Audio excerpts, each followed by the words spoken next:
I've worked diligently for 20 years. One day out of nowhere, I received a notice of termination despite my dedication to the company. Congratulations, Mark. You've been selected for workforce reduction. We've hired a top-notch new recruit, so you're being let go. Thanks for your hard work, said my manager, even abruptly. I stood speechless at his sudden declaration. It's unfortunate, but that's reality. You should regret opposing me, he continued. He was taken aback by my response and stopped speaking. But soon he regained his composure and flashed a smug grin. No matter how tough you talk, you're still fired. Pack your things and leave. He walked away laughing loudly. But deep down, he understood the meaning of my words. The next day, my name is Mark Davis. I've been working at Carson Manufacturing, which makes industrial machinery, for 20 years. Before I knew it, I had become 43 years old, focusing solely on my work and working tirelessly. Despite my long tenure, I'm still a regular employee without any position.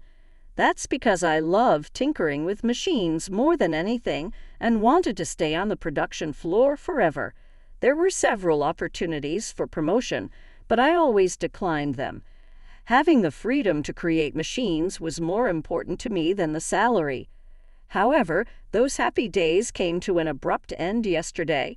Despite my 20 years of dedicated service, I was suddenly given a termination notice. Looking back, even becoming my supervisor was the direct cause. All my previous supervisors were hardworking and respectable mentors. They would cover for my mistakes and collaborate with other departments to solve problems. Such a culture allowed Carson Manufacturing to gain a certain level of trust in the industry, despite being a small company. But that changed when the CEO was replaced and his nephew, even, was transferred here.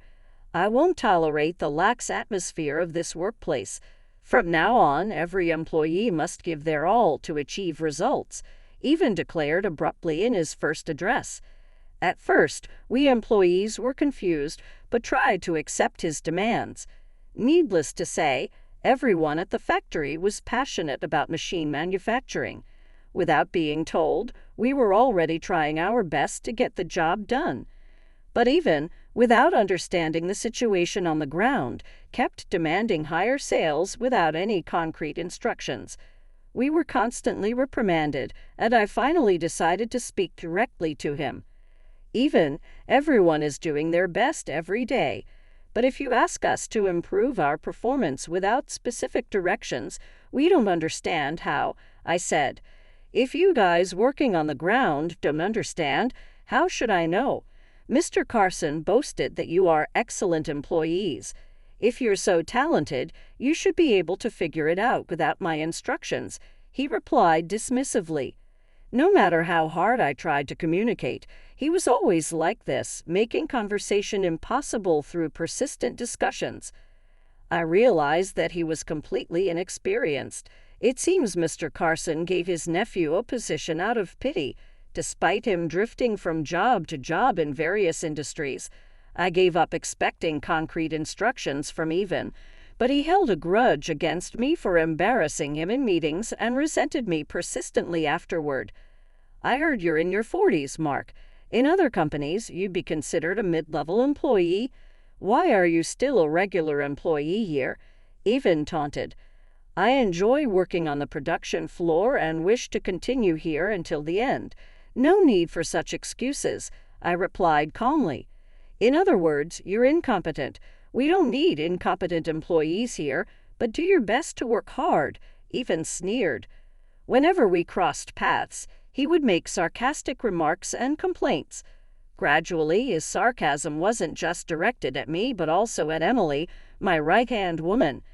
She's a younger woman in her 30s with exceptional skills and a great sense for the work. That's why I always included her in my product development, but even mocked her for it. This company has generous benefits. Mark even has a babysitter assigned to him, Even said, comparing me and Emily while laughing. I almost retorted. I could ignore insults directed at me, but involving other employees was different. However, it was Emily herself who held me back. I know how capable you are, Mark. No matter what anyone says, we just need to prove ourselves through our work, she said with a smile that always cheered up everyone around and helped ease my tension. This is how we managed to continue our daily work despite the troublesome presence of Even. However, over time his behavior became even more unbearable. It became the norm for him to leave work on time while pushing his tasks onto his subordinates. Although we covered for him, he never showed any gratitude or appreciation. Moreover, when employees applied for paid leave, he would reject it with unreasonable excuses like being too busy or it coinciding with his own leave. Realizing that this was unsustainable, we decided to directly complain to Mr. Carson about him. We believed that only he, being a relative, could change Even's attitude, but the result was a complete failure. Instead of reprimanding Even, I was the one who got scolded. You've been with this company for 20 years, haven't you? It's your role to support Even. Yet you complain without making any effort. From now on, devote yourself more to assisting him, Mr. Carson said. Hearing this directly from the CEO made me utterly disillusioned with the company. Since then, Even has been subjecting me to various petty harassments. I've been working on developing a machine that assembles parts for about 5 years. I named it Fabs, combining fabrication and fabulous to represent the joy of creation. Fabs was designed to handle large and heavy parts accurately, automating a wide range of assembly tasks. Once completed, it would replace manual insertion processes, significantly reducing work time and stabilizing quality. For the past year, we focused on finalizing the product based on the prototype, but one day the prototype was found destroyed when I arrived at work. I was shocked to see it forcibly toppled and in pieces. The prototype was quite large and securely fixed to prevent it from being easily knocked over. But now it appeared as if it had taken a severe hit, with one side severely dented. As I stood there in shock, Even approached, pretending to be passing by. "Oh, is that the toy you were making, Mark? Sorry, I bumped into it and it fell over. But isn't it good that we found out its weakness before it was commercialized? You should be thanking me." He lied through his teeth, then walked away laughing loudly.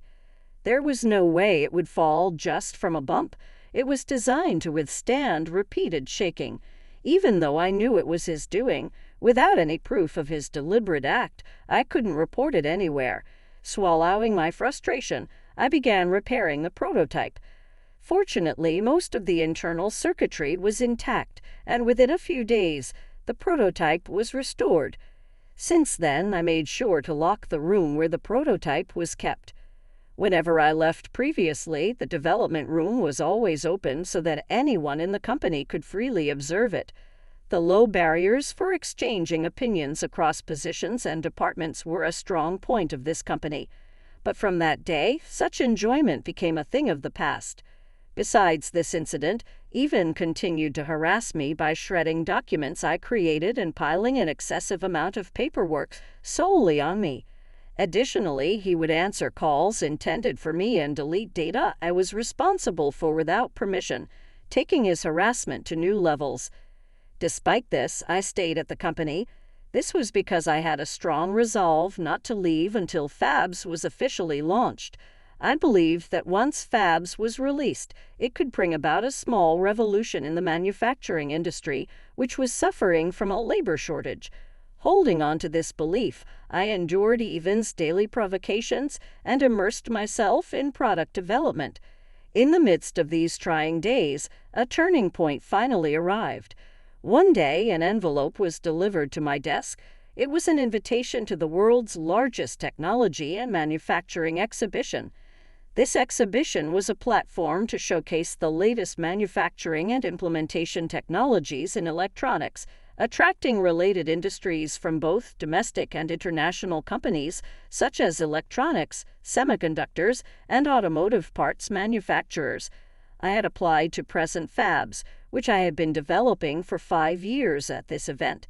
Now everyone will see how amazing Fabs is, I thought. I prepared day and night for the exhibition. fine-tuning fabs and getting ready for the presentation. On the day of the exhibition, the venue was filled with industry experts and media representatives. Finally, it was time to present fabs. As the presentation time approached, I felt a thrilling excitement like never before. But just 5 minutes before the start, I was suddenly called out by the event organizers. "Mark, we're sorry, but Even will be presenting instead of you," they said. "What? Even?" I was bewildered, but while I was trying to process this, Even walked past me with my presentation materials and took the stage. He then began presenting the content I was supposed to present with a self-satisfied look on his face. What is going on? I prepared everything. The demo files for fabs, the PR videos, everything was made by me, I protested. Next to me, Emily was also trembling at the sight. "This is terrible. I can't believe it. He has stolen all of your work, Mark. Fabs is your creation. You built it from scratch and finally brought it to completion," she said. After the presentation, Even, completely satisfied, approached us as we stood there in shock. "Even, what is the meaning of this? What's the problem?" I demanded. "It's obvious. It's better for a department head like me to explain than a regular employee like you. Don't you understand that it increases the chances of successful deals?" he retorted, showing no remorse whatsoever. Unable to hold back, I finally let go of my usual resignation and protested, "But fabs is my invention. You don't even understand the content of the materials you just read, do you? The employee who understands the product should be the one presenting. You just don't get it, do you? Besides, I got permission from Mr. Carson to present this machine. Are you going to go against his decision?" Seeing the smug look on his face, I realized that arguing further was pointless. He must have been waiting for an opportunity to embarrass me for a long time. When I reacted to him destroying the prototype, he probably figured out that fabs was the most important thing to me. He had undoubtedly arranged everything in advance with Mr. Carson to take fabs away from me. But being told it was the CEO's decision, there was nothing more a regular employee like me could do. As I stood there swallowing my frustration, Even patted me on the shoulder and walked away with a gleeful look. "Well, since there's nothing more to discuss, I'll take my leave. I have to handle the inquiries and orders for that machine." As expected, fabs was welcomed with open arms by the industry. Even had stolen my product and, as a result, gained significant recognition and fame in the industry. Seeing Even and Mr. Carson reveling in their success, I finally made up my mind. The most shocking news came the day after the exhibition. Today, remembering the humiliating events of the previous day, I went to work as usual. However, my desk was completely empty. All the research I had accumulated over the years and the meticulously gathered documents were gone. "What is going on here?" I muttered to myself, bewildered. "I don't know. I have no idea. When I came in this morning, it was already like this," Emily said, equally shocked. Clueless, I searched the department. We found that everything from my desk had been stuffed into garbage bags and left in a storage room. Who would do something like this? Emily muttered in disbelief. And then, there he was. "Mark, what are you doing over there?" Even grinned smugly. Even appeared clearly in high spirits. He glanced at me holding the garbage bags and snorted derisively, rummaging through trash early in the morning. "You've really hit rock bottom, haven't you?" "My belongings were thrown away." "Do you know anything about it, Even?" "Oh, that. It was all unnecessary, so I took care of it last night. You should be thanking me," he casually admitted. I was left speechless. As I struggled to find a response, he smiled and dropped a bombshell. "Congratulations, Mark. You've been selected for workforce reduction. We're hiring a top-tier new graduate starting tomorrow, so you're fired." I was stunned by the sudden announcement. He continued, enjoying himself. "The new hire is Mr. Carson's son. He's a young college-educated employee, totally different from an eternal regular employee like you. The machine you made, fabs or whatever, is finished, right? That means you're no longer needed by the company. The new hire will use your desk starting tomorrow, so clear it out and leave today. In other words, you're fired. I've worked diligently for 20 years, and now you're telling me to leave by the end of today, I said in disbelief. His grin widened even more at my response. That's what I've been saying. A regular employee can't even understand when they're being fired. Listen, Mark, you're fired. It's unfortunate, but that's reality. You should regret the foolishness of opposing me. That's good, I retorted. Even was taken aback and stopped talking. What? Did you just say that's good, Even? Can't you understand my response? This company may be what it is now, but I've been here for 20 years. I was hesitant to submit my resignation, but since you fired me for the company's convenience, it's a different story now. I can leave this company proudly. Hearing my words, Even stood there dumbfounded for a moment, but soon he shook his head, regaining his composure, and that nasty, smug grin returned to his face. Is this the howl of a loser? No matter how much you pretend to be tough, you're still fired. Pack your things and leave. I will. And by the way, I'll be taking all the unpaid vacation days I've accrued for a lowly employee. You sure know how to use your head. Take as many days off as you want, I said calmly. With that, he laughed loudly and walked away. I gathered my necessary belongings and left the company after 20 years of commuting every day, rain or shine. It ended rather abruptly. Thinking about this, I slept in late the next day, forgetting all my past fatigue. But when I woke up and saw my phone screen by my pillow, I blinked in surprise. What's with all these missed calls? There were dozens of missed calls from the workplace I had just left. They must have been calling non-stop since the start of the workday. As I sighed at the long list of missed calls, another call came in. I was tempted to ignore it, but the constant ringing was draining the battery and annoying. Reluctantly, I decided to answer. Hello, this is Mark. Finally, how long were you going to keep me waiting? The workplace is in chaos. Get here immediately.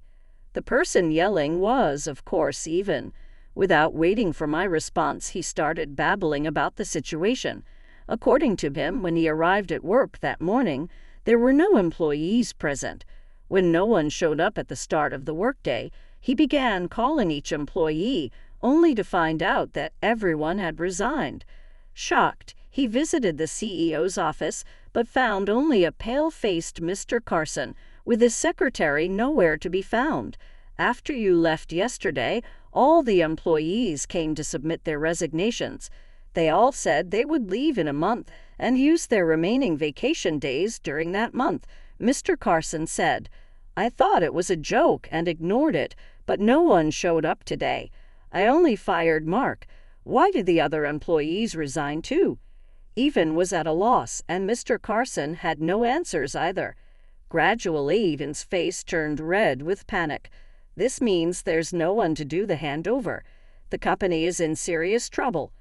I told them the same thing, but they insisted it was according to the rules and no one would come back. Did they really have that many vacation days left? And taking a month's worth of vacation is incredibly unprofessional. You mentioned taking your vacation days yesterday, right? This company's employees have no sense. Taking vacation days when you're fired, and for a whole month, no less. This is fraud. There's nothing unusual about it, I explained, exasperated. In this company, employees earn 20 days of paid leave each year. Additionally, for this particular year, they can carry over and use days to the next year. Thus, employees could accumulate up to 40 days of paid leave if they choose to. Ever since you came, you've been denying our vacation requests for various reasons, so everyone carried over their unused vacation days. This is just karma for what you've done to us. No way.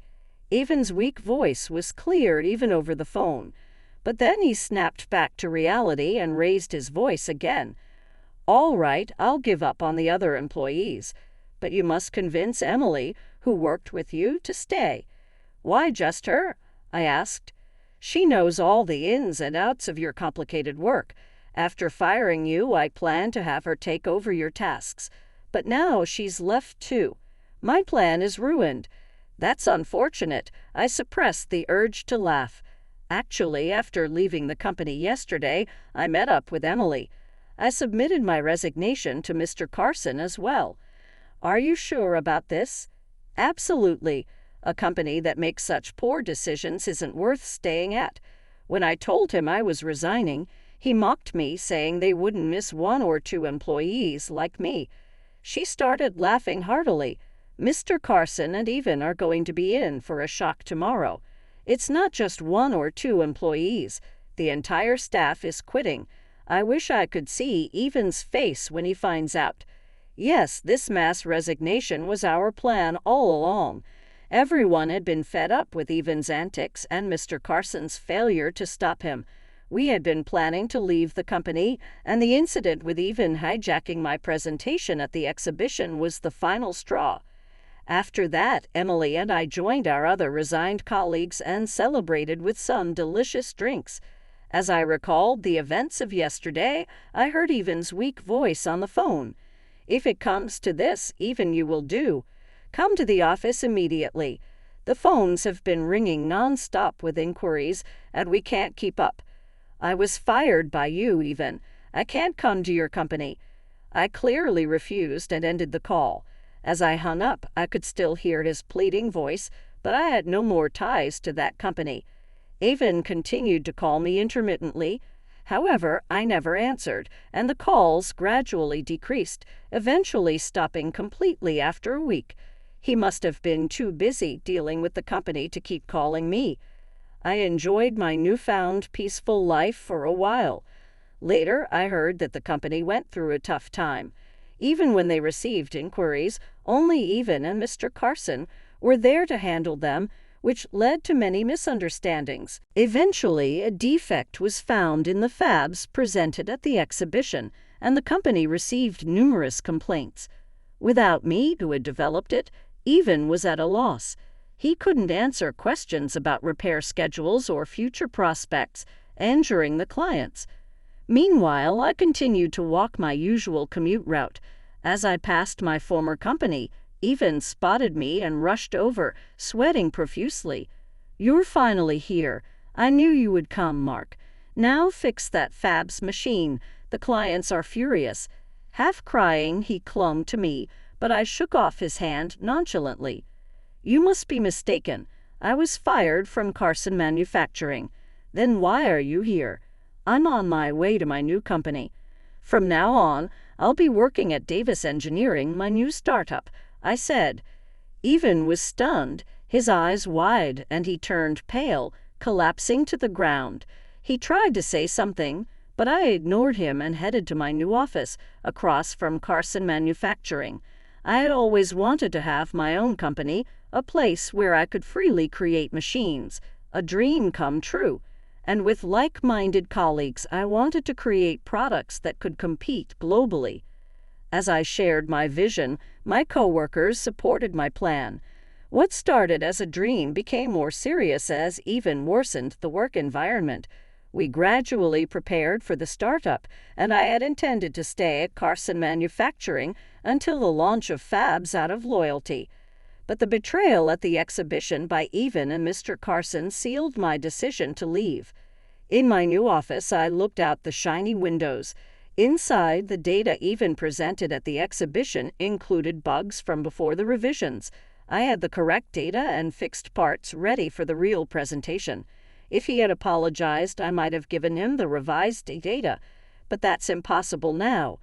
I turned to see Emily standing there with a cup of coffee behind me. My former colleagues were smiling warmly. Everyone who had submitted their resignations had joined my new company. I looked around at the familiar faces, all reliable friends. "Let's work together and give it our all," I said. "I look forward to working with you." Encouraged by my words, my colleagues responded with bright, beaming smiles. After that, we worked together to develop the improved version of fabs. We addressed the previous issues and launched the final product online. The response was overwhelmingly positive. Seeing this, Even reportedly collapsed to the floor in despair, saying, "This is the end for our company." Just as he predicted, the old company stopped receiving new orders. Everyone preferred the improved version from my new company. Nobody wanted to buy the problematic old product. Even only received repair requests, but he couldn't handle them and was soon swamped with refund demands. Shortly after, the company went bankrupt. The elite newcomer, Mr. Carson's son, had long since fled and was working in an unrelated company. Meanwhile, Mr. Carson had even ended up with massive debts and eventually filed for bankruptcy. After that, they tried to find new jobs, but Even, having never worked properly, was not hired anywhere for long. The other day, Emily confided in me with a serious expression. "Actually, the other day I saw a soup kitchen in a park in the neighboring city for people in need. Among them, I think I saw someone who looked a lot like Mr. Carson at Even. If it really was them, their fate is tragic, but it's certain that they are reaping the consequences of their actions." Since then, my company has been steadily growing. We've been continuously improving, incorporating customer feedback to make the machine more versatile with interchangeable attachments. I intend to keep cherishing the feelings of my employees and our gratitude towards our customers. And my relationship with Emily has also blossomed. "I'll always stay by your side," she said. "I want to watch the company grow alongside you." It's been a year since she confessed her feelings and we started dating. Next month, we're getting married. I want to continue building a vibrant workplace with Emily, who understands me better than anyone else. Hand in hand with her, I step into a new future with all my might. I will continue working tirelessly today and every day.